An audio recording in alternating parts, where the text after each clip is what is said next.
এতদিন সব কাজ একা একা করেছি, এখনো করবো নাকি? একটা মানুষ কতদিন একা একা এত কাজ করতে পারে?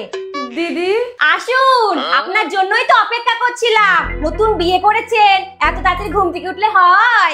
আমার তো তাড়াতাড়ি ঘুম থেকে ওঠার অভ্যাস নেই, তাহলে আমি উঠবো কি করে? রান্নাঘরে আসার অভ্যাস আছে নিশ্চয়? না। এখন রান্নাটাও আমাকে শেখাতে হবে? তুমি বাড়ির বড় বউ, তা তুমি শেখাবা না তো কে শেখাবে?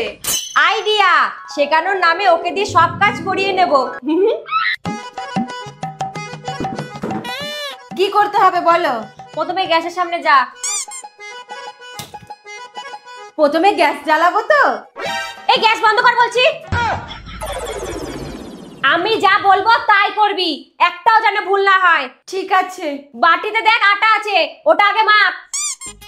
আমি একটু ফোন দেখি। মেখেছি। আরে মুখে না, বাটির মধ্যে জল দিয়ে মাপ, তারপরে গোল গোল কর। अब देख तू ये सब क्या देखना पड़ रहा है। দিদি গোল গোল হচ্ছে না তো। আরে তার কাটা, এত জল কেউ দেয়? তোকে দিয়ে কিচ্ছু হবে না। তাহলে এটা দিয়ে এখন কি করব? আমার মাথায় ঢাল। ठीक है।